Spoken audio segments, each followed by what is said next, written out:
तो friends, क्लीस्टोगेमस flowers are invariably ऑटोगेमस। ये line बहुत इंपॉर्टेंट है। इसका मतलब है कि क्लीस्टोगेमस ऑटोगेमी के अलावा क्लीस्टोगेमस फ्लावर्स में कुछ हो ही नहीं सकता, क्योंकि इतने क्लोज वो होते हैं कि आपस में दूसरा कोई पॉलन आ ही नहीं सकता बीच में, और इसीलिए there is no chance of cross pollination because no anther can land on the stigma, right.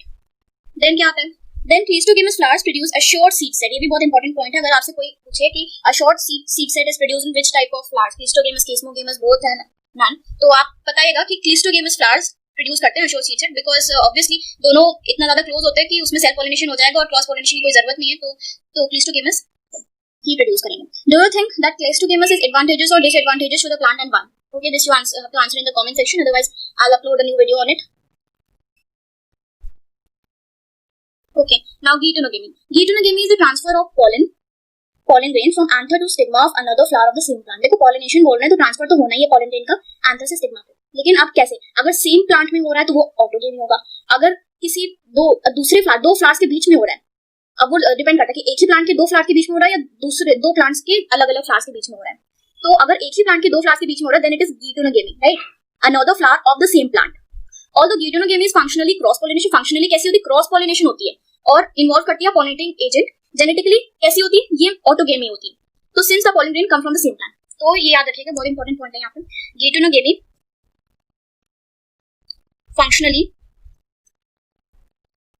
Autogamy होती है और जेनेटिकली कैसी होती है? क्योंकि जेनेटिकली ये जीनोगेमी हो गया। क्यों? क्योंकि दो अलग क्रॉस पॉलिनेशन हो रहा है, बट सिंस सेम प्लांट में हो रहा है तो वो हो गई क्रॉस पॉलिनेशन, राइट।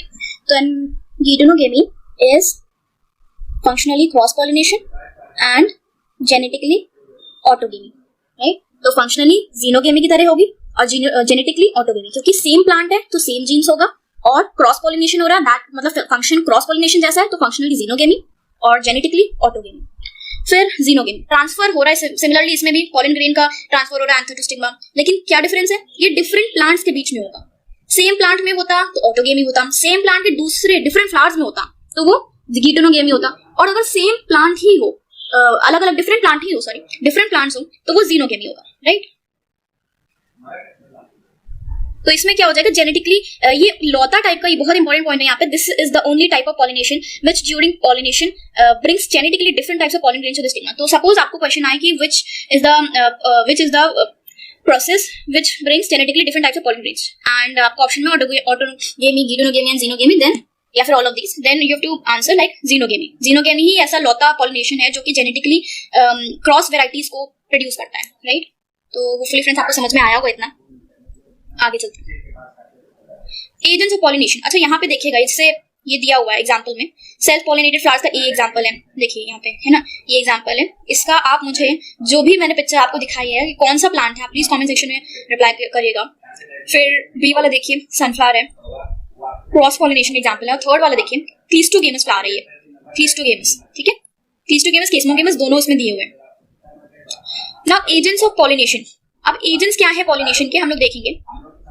तो प्लांट्स के पास दो टाइप के एजेंट्स होते हैं, पहला एबायोटिक और दूसरा बायोटिक। तो जो एबायोटिक है उसमें विंड और वाटर दो हैं, और जो बायोटिक है वो एनिमल्स के थ्रू होता है। अब देखो, जो एबायोटिक है वो नॉन लिविंग कंपोनेंट से बना हुआ एबायोटिक, एब्सेंट बायो, यानी कि एबायोटिक से याद रखिएगा, एबायोटिक।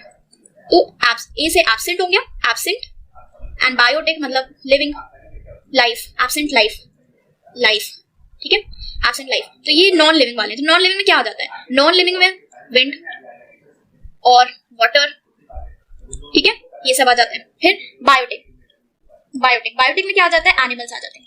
सारे लिविंग कंपोनेंट्स हैं तो एनिमल्स आ जाएंगे, ठीक है। अब देखिए, majority of plants use biotic agent for pollination. ज्यादातर प्लांट्स जो है लिविंग वाले ही के थ्रू, लिविंग एजेंट्स के ही थ्रू पॉलिनेशन करवाएंगे।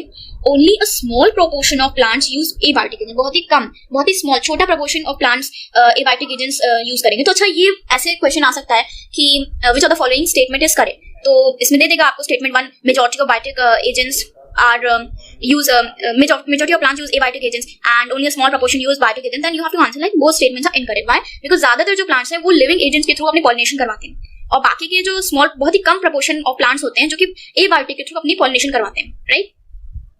फिर क्या? pollen grains coming in contact with the stigma is a chance factor. बहुत ही इंपॉर्टेंट पॉइंट है, पॉलन ग्रेन स्टिग्मा पे आ रही है, ये एक चांस का फैक्टर है दोनों के, विंड के लिए भी और वाटर पॉलिनेशन के लिए भी। इसीलिए बहुत ही कम प्लांट्स ऐसे होते हैं जो कि विंड और वाटर पॉलिनेशन पे डिपेंडेंट होते हैं, हालांकि होते हैं बहुत ही, लेकिन कम होते हैं, क्योंकि चांस फैक्टर होता है, पहुंचे नहीं पहुंचे, है ना। तो टू कंपनसेट फॉर दिस, इसी को कंपनसेट करने के लिए, इन्हीं अनसर्टेनिटीज को, जो एसोसिएटेड लॉस होता है पॉलन ग्रेन्स का, वो जो फ्लावर है वो बहुत ही ज्यादा अमाउंट में पॉलन प्रोड्यूस करता है, ताकि चांस थोड़ा बढ़ जाए उनके पहुंचने का, उनके सर्वाइवल का, उनकी स्पीशीज के रिप्रोडक्शन का, राइट। तो जो नंबर ऑफ ओव्यूल्स होते हैं वो भी कम होते हैं, लेकिन जो पॉलन होता है वो ज्यादा होता है, because pollen has to travel from the anther to the stigma, right. तो आगे चलते हैं। फिर पॉलिनेशन बाय विंड बहुत कॉमन होता है अमंग्स एबाइडिक पॉलिनेशन। एबाइटिंग में सबसे कॉमन विंड का पॉलिनेशन होता है। Wind pollination requires that the pollen grain are light and non sticky so that they can be transported in wind currents. जो विंड पॉलिनेशन है उसके अंदर जो पॉलन ग्रेन्स है बहुत लाइट होनी चाहिए, नॉन स्टिकी होनी चाहिए, ताकि वो सब विंड करेंट्स के थ्रू ट्रांसपोर्ट किए जा सके, ठीक है। तो ये जो कैरेक्टरिस्टिक है, आपको ये नहीं बोला जाएगा कि विंड पॉलिनेशन हो रहा है, आपको सीधे सीधे कैरेक्टरिस्टिक दी जाएगी कि ये लाइट है, कैसा है, हल्के होते हैं, नॉन स्टिकी होते हैं, ठीक है। हल्के होंगे तभी तो विंड से कैरी हो पाएंगे, नॉन स्टिकी होंगे तभी आपस में चिपकेंगे नहीं और आसानी से कैरी हो पाएंगे। तो so they can be transported in wind currents. They often possess well exposed stamen, इनके वेल एक्सपोज्ड स्टेमन होते हैं ताकि एकदम हवा से एक्सपोज्ड रहें, और so that the pollens are easily dispersed into the wind currents and large often feathery stigma, very important point, feathery stigma जहां आ जाए समझ लेना wind pollination हो रहा है, feathery stigma, and to easily trap airborne pollen grains। तो airborne pollen grains को पकड़ने के लिए feathery stigma होता है।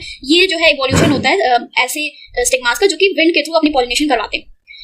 Wind pollinated flowers often have a single ovule in each ovary and numerous flowers packed into an inflorescence. A familiar example is the corn cob। देखो corn cob में क्या होता है कि जो विंड पॉलिनेटेड फ्लावर्स हैं उनमें एक सिंगल ओव्यूल होगा हर एक ओवरी के अंदर, है ना, लेकिन जो और न्यूमरस फ्लावर्स होंगे जो कि एक इन्फ्लोरेसेंस के अंदर पैक्ड होंगे।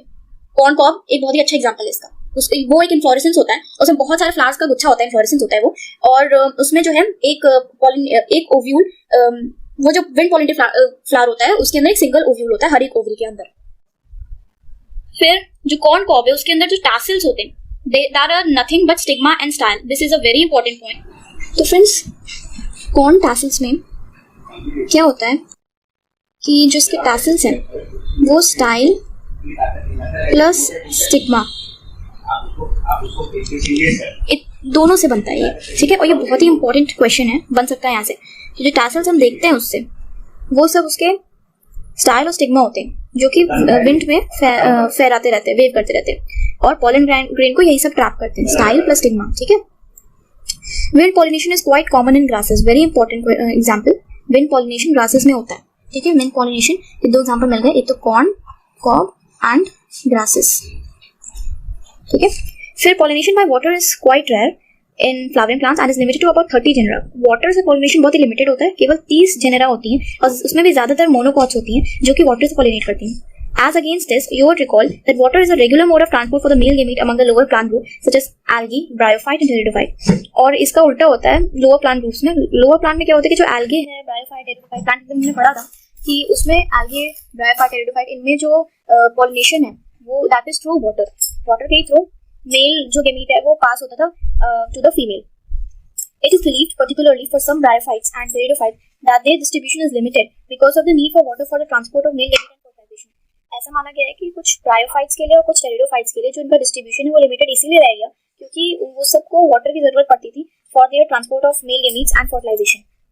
कुछ एग्जांपल्स वाटर पॉलिनेटेड प्लांट्स के हैं वेलिसिनेरिया एंड हाइड्रिला जो कि फ्रेश वाटर में उगते हैं, और कुछ मरीन ग्रासेस भी हैं जैसे कि जोस्टेरा, राइट।